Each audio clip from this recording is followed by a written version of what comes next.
ایک ایسی قوم جنہوں نے سبا نامی ایک جنت نظیر بستی کو آباد کیا تھا۔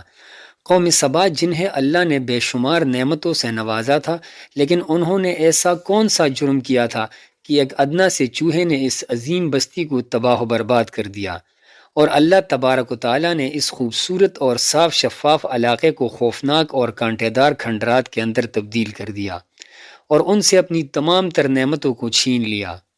قوم سبا کون تھے اور ان کا انجام کیا ہوا؟ ناظرین، اس عبرتناک واقعہ کو جاننے کے لیے ہماری اس ویڈیو کو اینڈ تک ضرور دیکھیے گا۔ آج سے ہزاروں سال پہلے اس روئے زمین پر ایک ایسی قوم آباد تھی جس کو قوم سبا کہا جاتا ہے۔ اس قوم کو اللہ تبارک و تعالیٰ نے اس دور کی سب سے انوکھی قوم ہونے کا شرف عطا فرمایا تھا۔ اللہ تبارک و تعالیٰ نے اس قوم کو ایسے علاقے کے اندر آباد فرمایا تھا کہ جس کی زمین خوشبودار اور سرسبز و شاداب تھی، اور اسی علاقے میں دو بڑے باغات تھے جس کے پھل بہت بڑے بڑے، عمدہ اور لذیذ تھے۔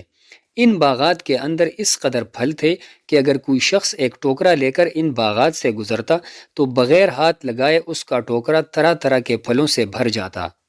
قوم سبا کے علاقے کی آب و ہوا اس قدر صاف اور شفاف تھی کہ اس علاقے کے اندر کوئی کیڑا مکوڑا، سانپ، بچھو، مچھر وغیرہ الغرض کی مکھی تک بھی موجود نہ تھی، اور نہ اس علاقے کے اندر کوئی موذی مخلوق یا حشرات الارض موجود تھی جو انسان کو نقصان پہنچائے۔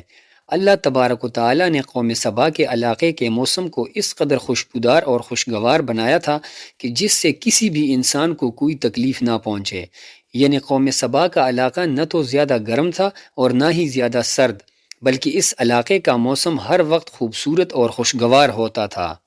ناظرین، قوم سبا یمن کے اندر آباد تھی جو شہر صنعا سے 6 میل کی دوری پر واقع ہے۔ قوم سبا کو قوم سبا کیوں کہا جاتا ہے؟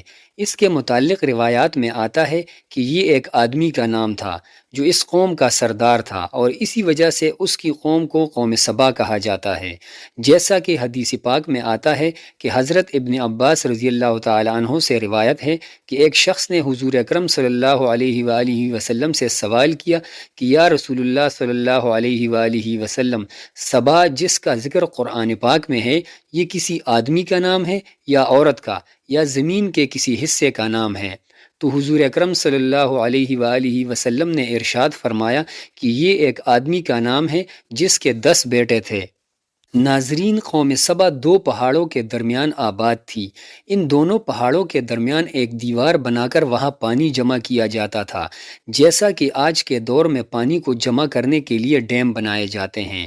اس پانی سے یہ قوم اپنی تمام تر ضروریات پوری کیا کرتی تھی۔ اس کے علاوہ اللہ تبارک و تعالیٰ نے اس قوم کو طرح طرح کی نعمتوں سے نوازا تھا۔ نعمتوں کی اس فراوانی نے اس قوم کو سرکش بنا دیا، اور اللہ تبارک و تعالیٰ کی نعمتوں کا شکر ادا کرنے کی بجائے غرور اور تکبر کے اندر مبتلا ہو گئے اور اللہ تبارک و تعالیٰ کی نافرمانیاں کرنے لگی۔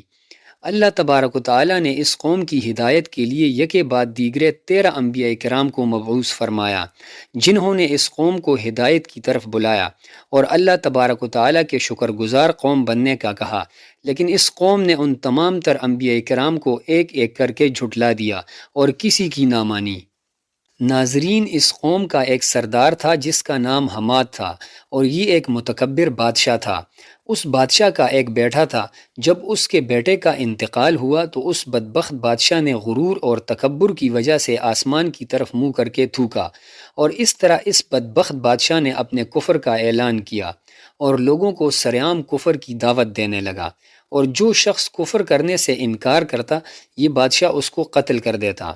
یہ بدبخت بادشاہ اللہ تبارک و تعالیٰ کے بھیجے ہوئے انبیاء کرام کے سامنے بدتمیزی کے ساتھ پیش آتا اور غرور اور تکبر کے ساتھ ان سے کہتا کہ آپ اپنے رب سے کہیں کہ وہ اپنی نعمتوں کو ہم سے چھین لے۔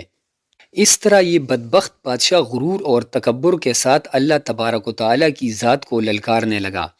اس بادشاہ کا یہ ماننا تھا کہ جو کچھ بھی ہمارے پاس ہے وہ ہمارا اپنا ہے، یعنی یہ نعمتیں اللہ تبارک و تعالیٰ نے ہم کو نہیں دی۔ اس طرح جب اس بادشاہ نے اللہ تبارک و تعالیٰ کی ذات کو غرور اور تکبر کے ساتھ للکارا اور یہ قوم اللہ تبارک و تعالیٰ کی نافرمانیوں سے باز نہ آئی، تو اللہ تبارک و تعالیٰ نے اس قوم پر عذاب نازل کرنے کا فیصلہ فرما لیا۔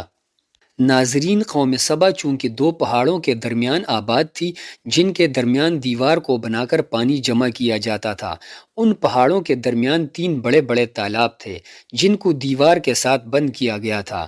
اللہ تبارک و تعالیٰ نے اس دیوار پر چوہوں کو مسلط کر دیا۔